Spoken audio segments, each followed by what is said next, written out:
there's been one constant in big-time college football quarterbacks, and it's they all have been part of you in your Elite 11, right? Yeah. Like every big-time quarterback has been coached by Trent Dilfer. Yeah. You know, and a lot of them are my buddies, and I was telling them I was coming. I told you Christian Hackenberg, a bunch of other guys. They're like, tell Trent. I'm like, how do you know Coach? Oh yeah, Elite 11. Yeah. So you built that brand into what started as a quarterback camp to television, and like everyone that knows football loves the Elite 11. What went into actually getting that to the point that it did, where it was such a global brand that everyone wanted to be part of? Well, one, you got to give Andy Bark, Bob Johnson, Brian Stumpf. Everybody gives me the credit for it, and I'm the first to go, oh, hold on a second. Yeah. Andy Bark, Bob Johnson, famous high school coach in California.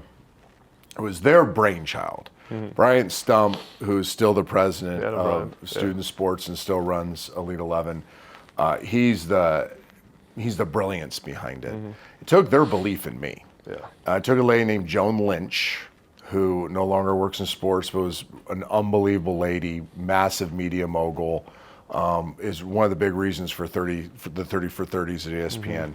It really started with them having a vision of taking a camp and turning it into, I ended up putting words on this later, but a community.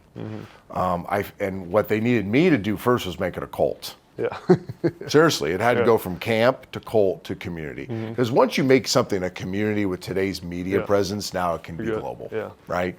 So it was the kind of their vision. They interviewed Gruden first, so I was the second choice, which I love. They interviewed Gruden first, and he was too busy doing ESPN Monday Night Football. I was just doing the Sunday and Monday, so it felt like I might have more time. And they brought me in like, hey, we don't really know what this means. We just think that you can do this.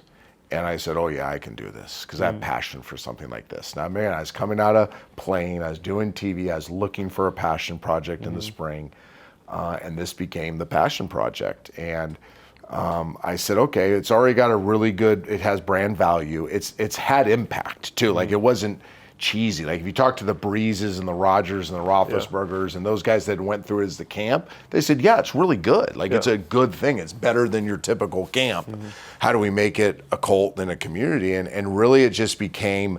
You guys know I love football. And this football season, I've been trying to find a new way to bet on sports. I'm sick of using casinos, the traditional way to do it. And I found the best way to do it, had to tell you guys about it. It's on Cut. Cut is the game-changing social betting platform. Look no further. This is where you gotta be. It's a peer-to-peer betting playground. So put your money where your mouth is. It's time to fire on sports on the best new app. I've been looking for a long time, and I found it. It's on Cut. Use my promo code ADAMB and get a 10% deposit match at cut.com. That's cut.com, K-U-T-T.com. Use my code ADAMB for a 10% deposit match when you deposit money. Connecting with kids, right? People go, no, it had to be bigger than that. No, it was just connecting with them. It was having true evaluations.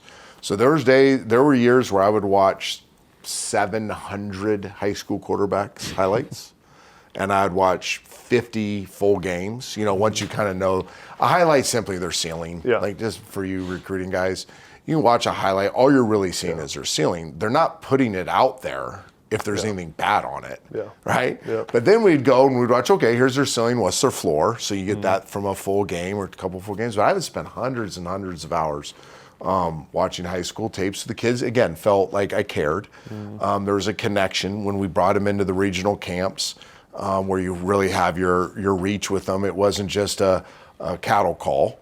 Like, I heard that all the time. Like, I went to this other camp and I sat in this line and threw 6 balls. I went to an Elite 11 regional and I got coached. I got cared for. They talked to me about my life. They gave me some life skills. I had great opportunities to compete. I learned XO. Like, I actually felt like I got better from it. So if you don't make the finals, you still had a great Elite 11 experience. In fact, I've heard more from kids over the past, 5-6 years, from kids that didn't make the finals than the kids I've heard from that made the finals.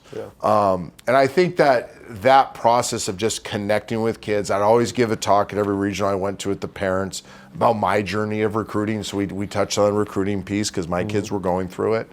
And I just think it became this thing that was bigger than football.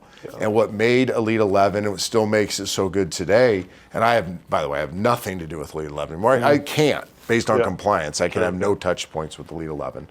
But I watch it now, like, because Brian's still doing a great job. that hasn't stopped. It's more than football. We understand that football is going to end at some point for these quarterbacks. We don't want to minimize football. It was never minimized.